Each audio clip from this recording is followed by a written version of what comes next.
Hi everyone, today we're going to take a look at an economic model called the circular flow diagram. The circular flow diagram is a way that microeconomists use to show that businesses and households are interconnected and that a change in one area of the circular flow affects the entire circular flow. So here is me. I'm a homeowner. I also own resources, and the way that money flows into my home is from businesses. What do I give those businesses in exchange? I give them labor. So let's say that I go to work at our local insurance firm, Geico. Then that business or firm over here, Geico, will pay me for my labor.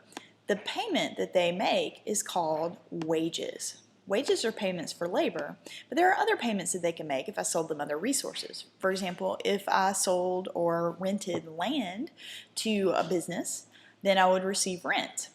If I gave them capital, like we see on Shark Tank, where I was investing in a business, then I would receive interest on that capital. And if I was an entrepreneur and sold my ideas, I would receive profit. So if I own my own business, for example. But whichever it is I choose to sell, I sell my productive resource, in this case labor, and I receive money, in this case wages, in return. Well, that's not good enough for me. Money is really just a veil in economics. It helps me get what I want. So let's say that what I want right now are cookies. Yum! So I want cookies to be flowing into my household. Well, I need to go to a cookie producer, perhaps Otis Spunkmeyer, and buy those delicious cookies. Perhaps I do it in the cafeteria. Perhaps I do it at Walmart. Perhaps I have them mailed to my home. Either way, I'm going to spend some of my hard-earned wages on cookies to flow into my house. So you can see that the goods and services here interact in a place called the product market. Now, both the product market and the factor market are ways that economists explain exchange and how exchange happens. But the factor market, in Geico's case, they're going to pay me and give me my check at work. So the factor market really is more of an idea than a specific place.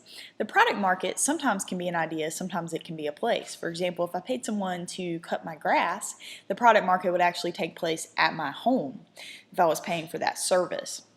But if I pay someone for cookies, the product market might be Walmart, where I buy Otis Spunkmeyer cookies. It might be the Otis Spunkmeyer factory. It might be in my PJs at home when I order cookies through a company like Etsy or Amazon.com.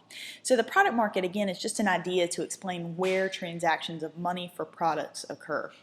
Now, to look at how this affects the entire economy, we have to think about what would happen if the government placed a tax on fattening foods like cookies. Well, if the government does that, I'm going to buy fewer cookies. And if I buy fewer cookies, Otis Spunkmeyer is going to need to hire less labor. And if Otis Spunkmeyer hires less labor, its homeowners are in turn going to buy fewer products in the product market, cookies and other products. And if they're buying fewer products, other firms, even say Geico, who sells insurance, is going to hire less labor, which means that now Geico may cut my salary, reduce my hours, or lay me off entirely, which means that I can produce fewer or purchase fewer products. So as you can see, this would create a vicious cycle. But let's say that the government wants to support the cookie industry and give subsidies to Otis Spunkmeyer to make cookies. That means perhaps they can raise my salary, or maybe they can just produce more cookies at a lower price.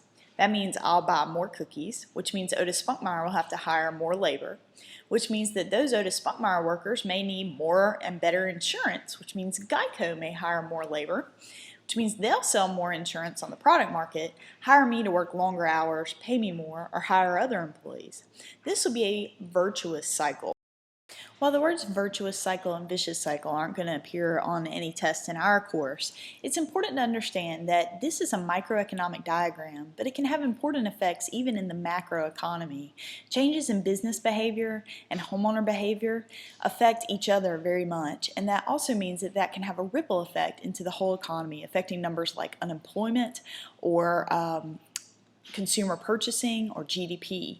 So I hope this helps, and make sure that you know the circular flow diagram and what is flowing where for your exam.